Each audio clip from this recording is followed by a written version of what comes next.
예수님께서 우리를 만나 주신다고 하면, 우리에게 질문할 수 있는 기회를 하나 주신다면 여러분들은 어떤 것을 질문하고 싶습니까? 예수님 만나면 정말 이거 정말 묻고 싶다. 도대체 왜 그렇게 하시는가 싶은 그런 질문거리가 있습니까? 다 있을 것 같습니다. 자, 그러면 이곳에 예수님께서 오셔서 오늘 우리에게 질문을 한 가지씩 하실 것 같아요. 그렇다면 예수님께서 우리에게 하고 싶어 하시는 질문은 무엇일까요? 이 시대의 성도들에게 하고 싶은 주님의 질문은 무엇일까라는 것입니다. 오늘 본문의 말씀은 가이사랴 빌립보 지역에서 있었던 일입니다. 이 빌립보 지역은 갈릴리 호수 북쪽으로 한 40km 정도에 위치한 곳이고 헐몬산 자락에 있는 도시였기 때문에 해발이 한 350m 정도 된다고 하는데요. 이 헐몬산은 또 요단강의 그 시작점이 되는 곳이잖아요. 그런 아주 아름다운 도시가 이 빌립보 지역이라고 합니다. 그런데 이 빌립보 지역은 구약시대에는 바알갓 이렇게 불렀다고 합니다. 행운의 바알. 그래서 바알을 숭배하고 바알에게 제사했던 곳이다. 그런 지역이죠. 또 나중 황제들이 로마 시대에 통치할 때는 그곳에는 또 로마 황제들을 또 숭상하고 숭배하는 그런 지역이기도 했습니다. 한마디로 그 경관과 참 아름다운 곳, 그런 것과는 조금 다르게 이곳은 우상 숭배가 만연했던 그런 곳이었던 것을 말씀해 주고 있죠. 예수님께서는 그곳으로 가셔서 제자들에게 이렇게 질문합니다. 사람들이 인자를 누구라 하느냐, 이렇게 질문하죠. 이 질문 속에는 예수님이 어떤 분이신가를 암시하고 있는 단어가 있습니다. 예수님께서는 자기 자신을 인자다라고 표현하고 있습니다. 예수님께서는 자신을 인자라고 표현하는데요. 인자는 어떤 뜻입니까? 하늘 보좌 영광 다 버리고 하나님과 동등됨을 취하지 아니하고 이 땅에 인류의 대속 제물로 오셔서 그냥 십자가에서 돌아가시면서 모든 인류의 죄를 다 대속하시고 한 마리의 희생양이 되어서 모든 죄를 다 도말하시고 우리를 구원하시기 위해서 이 땅에 오신 분이시죠. 그리고 3일 뒤에는 다시 살아나셔서 부활의 선열매로 우리에게 소망을 주시는 이 메시아적인 사명을 감당하는데 인간의 몸을 입고 이 땅에 오신 분, 그래서 인자라고 부르지 않습니다. 자, 사람들이 나를 이렇게 인자의 의미가 이런 것인데 인자를 사람들은 누구라고 어떻게 부르고 있느냐, 이렇게 예수님께서 질문하고 계신 것입니다. 그러니까 제자들이 대답을 하는데 이렇게 대답을 합니다. 예수님을 향해서 세례 요한, 때로는 엘리야, 예레미야 또 선지자 중에 하나다, 이렇게 이야기합니다. 그래서 제자들이 지금 예수님에게 하는 이야기는 다 좋은 이야기입니다. 예수님을 향해서 어떤 사람들은요, 먹기를 탐하는 자고 포도주를 즐기는 자라고 이렇게 예수님을 욕하는 사람들도 있었잖아요. 이런 부정적인 이야기도 있었습니다. 세리와 죄인의 친구다. 심지어 귀신을 쫓아냈더니 바알세불의 힘을 입어서 귀신을 쫓아냈다. 이렇게 하면서 예수님에 대해서 홀대하고 악평했던 것들도 있는데 제자들은 예수님한테 좋은 이야기들을 하는 것입니다. 근데 예수님께서는 이 제자들에게 좋은 이야기 듣고 싶어 하시는 것이 아니었습니다. 예수님을 정말 인자로 알고 있느냐? 예수님이 정말 메시아 되심을 알고 있느냐, 사람들이? 이것을 예수님은 궁금해 하시는 겁니다. 때로는 사람들이 듣기 좋은 이야기 하기를 바라기도 합니다. 싫은 이야기 하는 사람보다 듣기 좋은 이야기 하는 사람들이 훨씬 낫지요. 하지만 주님은 듣기 좋은 이야기를 원하신 것이 아니라 진짜 들어야 되는 이야기를 듣고 싶어 하시는 것입니다. 우리가 예수님에 대해서 많은 신앙의 고백들을 할 것입니다. 그런데 진짜 듣고 싶어 하시는 그런 고백이 있다는 것이죠. 그때 당시의 사람들은 예수님에 대해서 기대하는 바가 있었습니다. 너무 고통스러운 시간들, 그 시대를 보내고 있었기 때문에 그 극심한 고통 속에 있는 자신들을 좀 구원해준 정치적인 어떤 힘 있는 메시아를 기다리고 있었던 것이죠. 결국 그들 마음속에는 자신들이 추구하는 어떤 이상의 메시아, 자신들의 욕심을 이루어줄 만한 그런 어떤 충족시켜줄 만한 메시아를 기다리고 있었던 것이죠. 메시아는 기다리고 있었는데 그릇된 메시아 가치관을 가지고 있었습니다. 우리가 지금 예수님을 기다리고 있는데 정말 예수님 자신을 드러내고 싶어 하시는 그 예수님을 기다리는 것이 아니고 내가 필요하는 예수님, 나의 무엇인가를 채워주는 예수님, 이런 쪽으로만 보한다면 그것은 예수님의 본질을 희석시키는 것이 될 수 있고 내 욕심을 이루기 위한 또 다른 우상을 만들기도 한다는 것입니다. 예수님께서 듣고 싶어하는 대답이 사람들의 대답 속에는 없었습니다. 그들은 예수님을 바로 알지 못했던 것이지요. 그래서 예수님께서는 제자들에게 두 번째 질문을 하십니다. 그러면 너희는 나를 누구로 하느냐? 이렇게 말씀하십니다.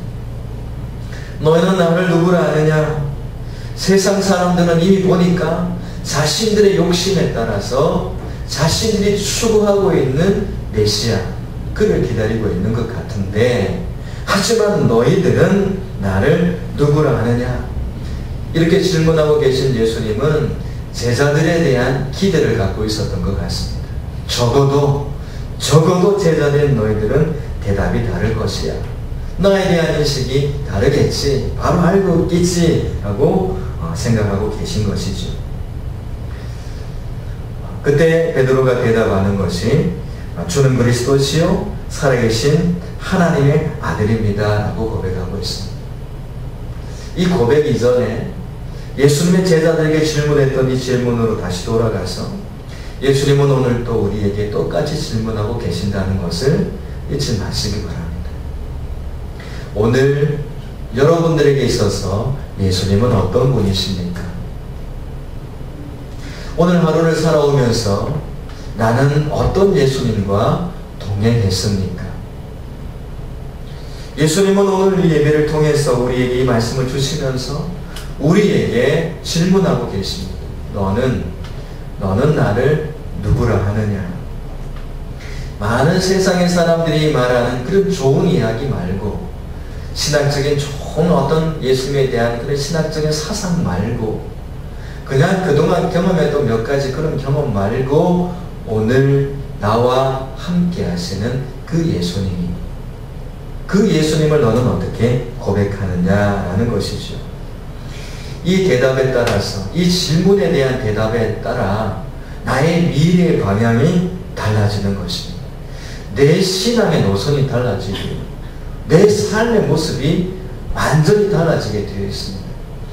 이 대답이 정확하지 않으면 좁은 길 같은 넓은 길로 가는 그런 위선의 삶들을 살아갈 수밖에 없고요. 정말 본질을 쫓는 듯 하지만 비본질을 더 추구하는 그런 왜곡된 신앙이 될 수밖에 없습니다.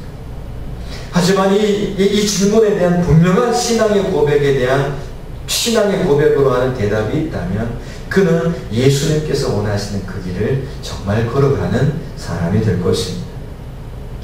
베드로가 고백을 할 때에 예수님, 주는 그리스도시고 살아계신 하나님의 아들입니다 라는 고백을 합니다. 두 가지 고백입니다. 예수님은 그리스도십니다. 또 하나는 예수님은 살아계신 하나님의 아들입니다 라고 고백하는 것입니다. 예수님을 향해서 주목하고 또 지목하면서 예수님 당신은 그리스도십니다. 메시아십니다. 그리스도라는 뜻은 기름 부음을 받았다라는 뜻을 갖고 있지 않습니까? 구약시대의 왕과 선지자와 제사장들에게 기름 부음이 있었습니다. 기름 부음이 있었다는 것은 이 셋 중에 하나의 쓰임새로 쓰임받게 되는 것이죠.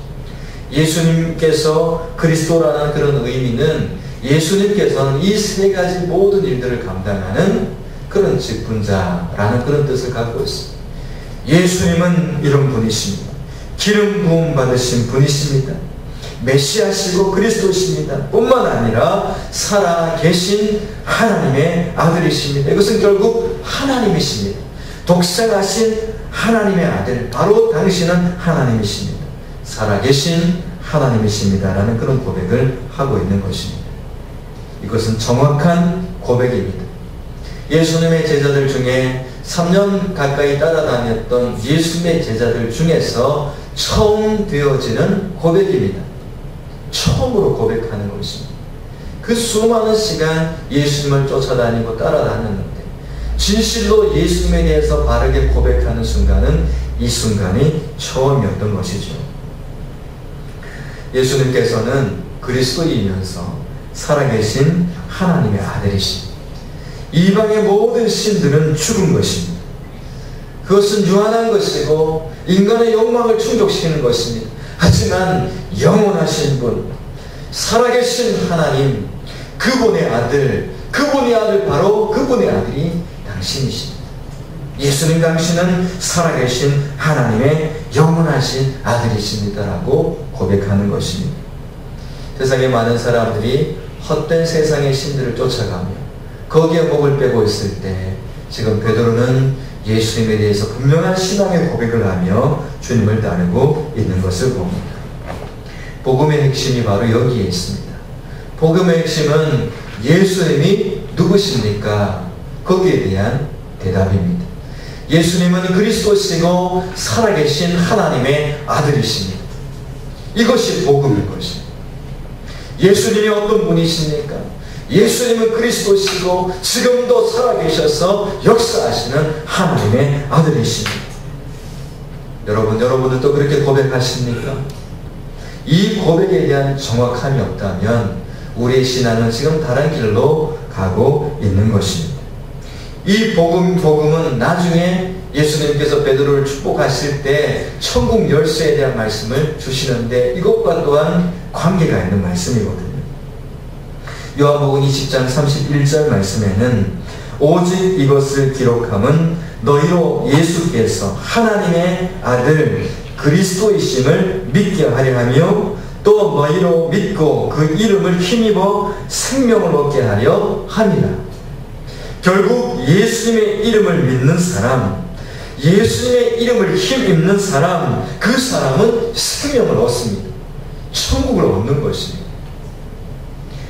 예수님을 바로 고백하는 사람에게는 천국 문이 열리는 것입니다. 그 이름을 힘입어, 성경이 왜 기록되었는가? 예수님을 믿게 하려고, 또 그 이름을 힘입어서 영생을 얻게 하려고 하나님께서 말씀을 주셨는데 이것은 얻으려고 하지 않고 이것 얻은 것에 대한 감동은 없고 쓸데없는 것 짜투리 세상적인 것만 구하려고 하니 목마름이 끝이 없는 것입니다. 여러분, 오늘 예수님으로 힘입고 우리의 세상을 향한 이 갈증들이 다 해결되기를 주님의 이름으로 축복합니다. 예수님께서 칭찬하시잖아요. 베드로한테 너무 좋으셔서 바요나 시몬아 네가 복이 있도다. 시몬 네가 너무 복 있는 자다.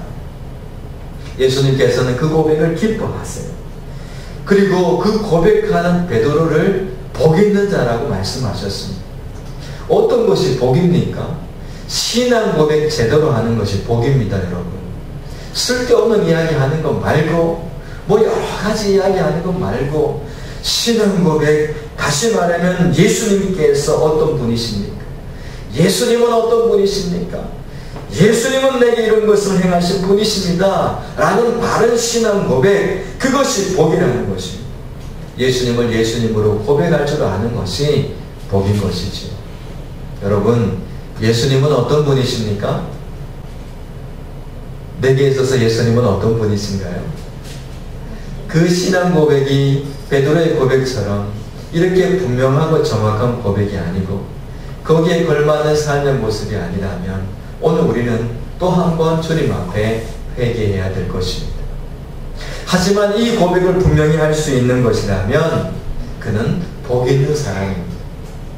성도 여러분, 여러분들의 입술이 복되길 축복하고요. 여러분들의 입술이 복된 것처럼 여러분들의 삶이 예수님으로 복되기를 축복합니다. 요한복음 17장에는 이렇게 말씀하십니다. 영생은 곧 유일하신 참 하나님과 그가 보내신 자 예수 그리스도를 아는 것이니라. 하나님을 알고 예수님을 바로 아는 것. 바로 알면 바로 고백하잖아요. 1 더하기 1은 얼마죠? 2입니다. 이것을 바로 알았기 때문에 2라고 대답할 수 있는 것입니다. 하나님에 대해서, 예수님에 대해서 바로 아는 것, 그것이 큰 복인 것이죠. 자, 그런데 아무나 이 고백을 할 수 있는 것은 아니지요.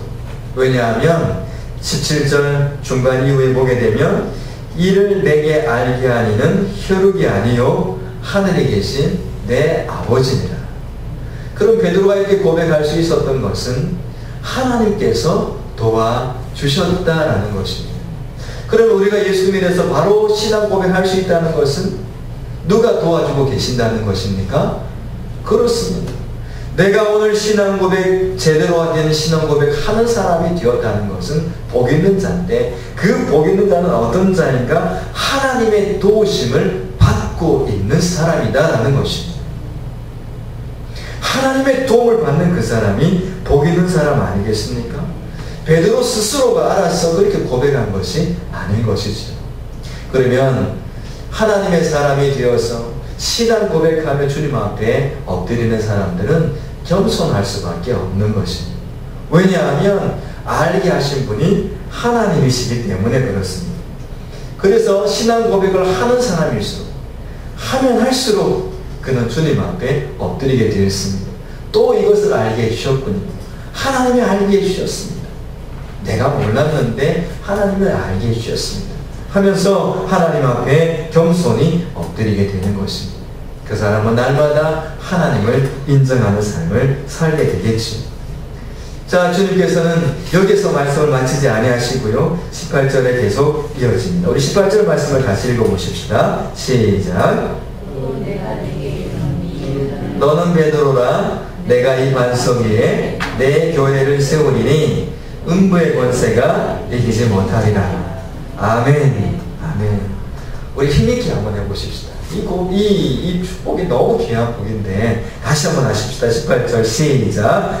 또 내가 내게 이르노니 너는 베드로라. 내가 이 반석 위에 내 교회를 세우리니 음부의 권세가 이기지 못하리라. 아멘. 음부의 권세가 이기지 못하는 교회를 세워주시는 주님이십니다. 자, 그러면 주님께서 이 여기에 보면은 교회라는 단어를 사용하고 계십니다. 에클레시아, 교회라는 단어를 사용하시죠. 이 에클레시아의 의미가 뭡니까? 부름을 받은 자예요. 부름을 받은 사람들의 모임이 이 교회, 에클레시아입니다. 세상에 무리지어 살던 사람을 구별해서 하나님 나라의 백성으로 부르셔서 그 부름받은 자라 사람들이 모여 만든 공동체가 교회라는 것입니다. 교회를 이루었다라는 것은 세상에서 구별된 삶이 시작되었고 하나님께서 버려진 인생 가운데 선택하셔서 불러내셨다는 것입니다. 이것은 하나님의 주권에 속한 것이면서 하나님의 은혜에 속한 것입니다.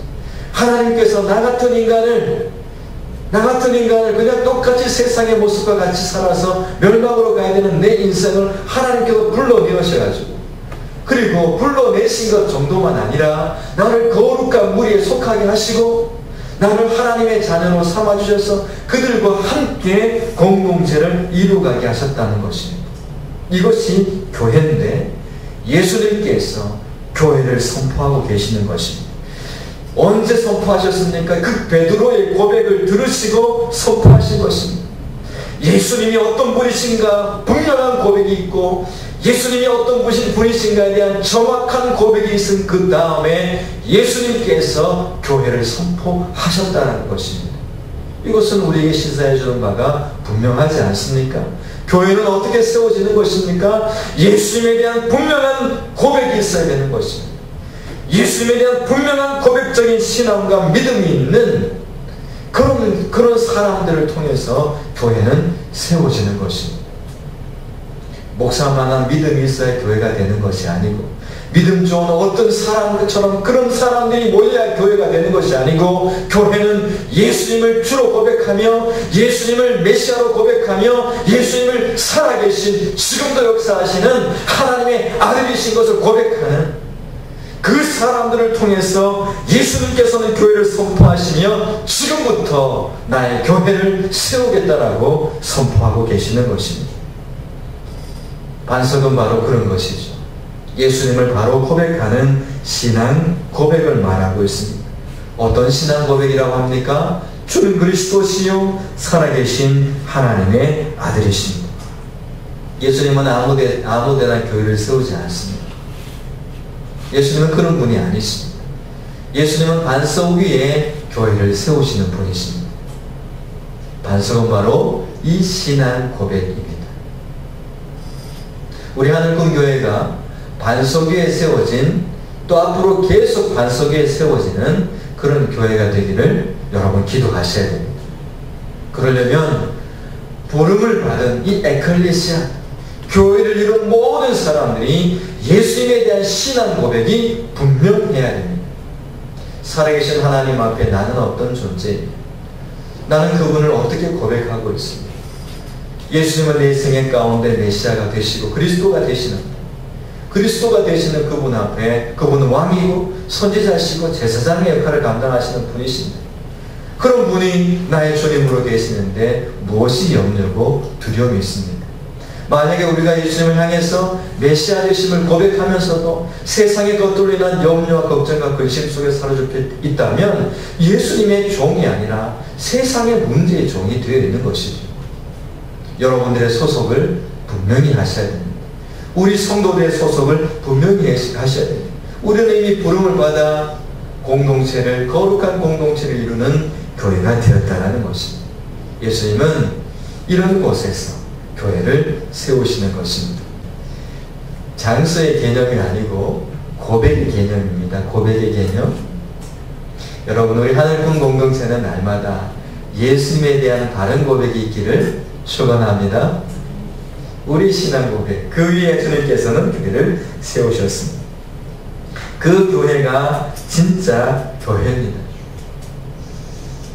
그렇지 않은 교회는 가짜 교회지요. 그리고 예수님께서 세우신 그 반석 위에 세운 교회는요, 음부의 권세가 이기지 못한다라고 말씀하십니다. 이것은 날마다 승리한다는 이야기죠.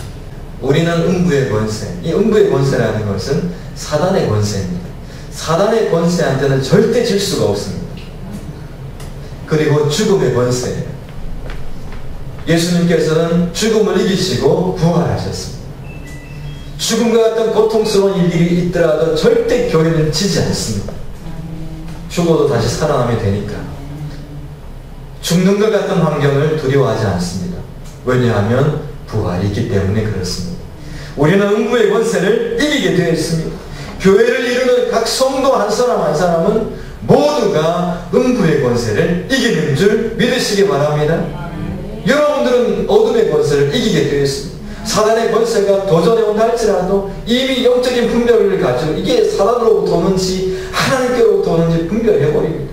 사단 덤비면 말씀의 공을 빼갖고 그냥 찔러 쪼개버리면 되는 것이거든요. 마귀를 대적하라, 그리하면 피하리라. 이것은 교회들에게 주신 크나큰 축복이 아닐 수 없습니다. 여러분, 여러분들은 세상의 그 어떤 세력도 여러분들을 이길 수 없는 것을 꼭 믿으시기 바랍니다. 누님께서 세우신 교회는 음부의 권세가 이기지 못한다. 이것은 또 다른 의미가 있습니다. 이긴다라는 것은 뭐가 있다는 이야기입니까? 싸움이 있다는 이야기입니다. 싸울 때마다 이기면 싸울 맛이 날까요? 안 날까요? 싸움이 두려울까요? 안 두려울까요? 안 두렵죠. 싸울 때마다 이기니까. 두렵습니까? 싸울 때마다 쟤는 이미 이기고 들어가는 거예요. 그러니까 성도가 어떤 영적 싸움에 들어갈 때 이렇게 마음 졸일 필요 없습니다. 마음 졸이는 대신에 가져야 되는 것이 믿음입니다. 믿음을 갖고 가는 겁니다. 음부의 권세가 너를 이기지 못할 것. 그럼 우리는 뭘 갖고 갑니까? 신앙 고백을 갖고 갑니다. 예수님은 메시아시죠. 살아계신 하나님의 아들이신데 임마누엘로 너와 함께 하시잖아요. 사단이 날 보고 쫄겠습니까? 날 보고 절대로 쫄지 않습니다. 사단은 나와 함께 하시는 주님을 보면서 두려워하며 떠나가는 것이죠. 성도 여러분, 우리의 힘과 우리가 힘을 입어야 되는 것은 예수님을 통해서 힘을 입는 것입니다. 싸움 두려워하지 마시기 바랍니다. 여러분, 마지막 시대는 싸움꾼들이 되셔야 됩니다. 하나님의 사람들은 영적 싸움꾼이 되셔야 됩니다. 그래서 싸워야 되는 대상을 알아야 되죠. 우리의 대적은 음부의 권세들입니다. 이 음부의 권세에 사로잡혀 있는 자들은 지고 있는 것이잖아요. 그러면 하나님의 사람들이 가서 그 음부의 권세에 사로잡힌 자들을 빛을 비추어 어둠이 떠나가게 하는 것이에요. 예수 그리스도의 광명을 빛을 비추어서 그들에게 있는 어둠이 떠나가게 하는 것이에요. 귀신을 떠나가게 하고 절망을 떠나가게 하고 저주가 떠나가게 하고 질병이 떠나가게 하고 아픔이 떠나가게 하고, 이게 하나님의 사람들인데 뒤에 주신 축복이 그거예요. 그 승리의 누림이 뭐냐면 천국 열쇠예요. 천국 열쇠가 뭐라 그랬습니까? 복음이요, 복음. 복음이 들어가고 예수의 이름이 들어가는 것은 어떤 일이 있습니까? 하나님의 나라가 확장되어 버리는 것입니다. 하나님의 나라가 확장되어 버리니까 풀리는 역사가 일어나지 않습니까? 어둠의 권세 안에 묶여있던 백성들이 풀려 자유하게 되니까 묶여있던 자들은 아무것도 할 수 없는데 38년 된 그 병자가 누워있으니 뭘 하겠습니까? 아무것도 할 수 없어요. 예수님께서 네 침상을 들고 가라 라고 말씀하시니까 주님께서 말씀하시는 그 순간 38년 동안 묶고있던 그 질병이 떠나가 버리면서 그 영혼이 사람 구실하지 않습니까? 예수님의 이름의 능력이 그 영혼에게 선포되니까 절망스러운 질병이 떠나가는 것입니다. 이게 열쇠입니다. 예수님의 이름의 그 능력의 열쇠가 내게 주어진 것입니다. 내가 천국 열쇠를 내게 주리니 네가 땅에서 무엇이든지 매면 하늘에서도 매일 것이요 네가 땅에서 무엇이든지 풀면 하늘에서도 풀리리라. 한 영혼이 복음을 통해서 예수님께로 돌아오면 천국에서 장치가 열어지지 않습니다. 천국 문이 열리는 것입니다. 복음이 들어가는 것에 천국 문이 열리지 않습니까? 천국 들어가는 열쇠가 뭡니까? 예수님을 통해서 들어가는 건데 예수님의 복음이 증거되는 곳마다 천국의 문이 열리는 것 아니겠어요? 성도 여러분, 우리에게 이런 특권이 주어졌습니다. 천국 열쇠 받은 여러분 축하드립니다. 가서 냈다. 이 천국 열쇠를 사용하시기 바랍니다. 확 열어버리세요. 어둠 가운데, 세상 가운데 지옥을 향해서 달려가고 있는 그들을 향해서 그들 앞길을 막고 천국 열쇠를 여세요. 예수님이 길이십니다. 예수님이 메시아십니다. 그분은 살아계시며 지금도 당신을 구원하시고자 하십니다라고 선포하시기 바랍니다. 열리는 축복입니다. 하나님은 우리를 열으라고 하셨습니다. 메어버리면 어떻게 됩니까? 침묵하면, 전하지 않으면 누가 듣습니까? 전하지 않는데 누가 들어요? 이 사람은 안 되겠지. 제 안에서는 아니 되는 것입니다. 우리에게 부여받은 그 특권을 우리에게 주어진 그 모든 사람들에게, 만나는 사람들에게 한마디씩 한마디씩 선포하시기 바랍니다. 이것이 주는 그리스도시요 살아계신 하나님의 아들이십니다라는 신앙 고백에 걸맞는 신앙 생활이라는 것입니다. 고백은 나 혼자서 고백하는 것으로 끝나지 않고 생활 속에서 삶을 통해서 그의 고백이 나타나는 것이죠. 성도 여러분, 예수 그리스도의 이름의 능력이 여러분의 삶 속에 있는 것을 기억하시고 오늘도 승리하시길 바랍니다. 로마서 1장 16절에는 그렇게 말씀하셨습니다. 내가 복음을 부끄러워하지 아니하노니 이 복음은 모든 믿는 자에게 구원을 주시는 하나님의 능력이 됨이라. 이 복음은 구원을 주시는, 모든 믿는 자에게 구원을 주시는 하나님의 능력이 됩니다. 복음엔 능력이 있습니다. 하나님의 복음은, 하나님의 능력은 복음을 통해서 나타나게 되는 것입니다. 오늘 우리에게 주신 이 복음의 특권 마음껏 누리시길 바라고요. 말씀을 이렇게 마무리하도록 하겠습니다. 예수님께서 우리에게 궁금해하시는 것이 있었습니다. 우리도 참 궁금한 게 많지만 예수님이 내게 궁금해하시는 것이 있었습니다. 좋은 말 예수님 듣고 싶어 하시는 것 아니십니다. 너는 나를 누구라 하느냐? 너는 나를 누구라 하느냐? 그때 베드로가 주는 그리스도시요 살아계신 하나님의 아들입니다. 아들이십니다라고 고백을 합니다. 예수님의 그 고백을 너무나 기다렸다는 것이 너무 너는 복된 자다. 그 신앙의 바른 고백을 하는 너는 바로 복 있는 사람이다. 왜냐하면 그렇게 고백하게 하시는 분이 하나님이시기 때문에 너는 지금 하나님 아버지의 도움을 받는 하나님의 사람이구나. 그래서 너는 복 있는 사람이다 라고 이렇게 축복하시죠. 그뿐만이 아니라 처음으로 주님께서 교회를 선포하셨습니다. 거기에서 교회가 출발하는 것이고 거기에서 출발하는 교회는 어둠의 권세를 날마다 제압하며 날마다 승리하며 어둠의 권세가 절대 이기지 못하는 하나님의 교회, 나의 교회가 될 것이다 주님께서 말씀해 주셨습니다. 그래서 그 교회를 통해서 복음의 열쇠를 주시며 그 복음이 확장되어서가 날마다 하늘문이 열리는 복을 누리라 라고 축복해 주신 것을 볼 수 있습니다. 이 시대는 우리에게 주시는 종인 것 같습니다. 성도 여러분, 주신 바 은혜 간직하면서 여러분께서 받으신 그 아름다운 보화들, 천국 열쇠, 복음의 열쇠 잘 사용하셔서 오늘 여러분이 가는 곳마다 하늘문이 열리는 그런 축복의 통로들이 되시기를 축원합니다. 기도드리겠습니다. 살아계신 하나님,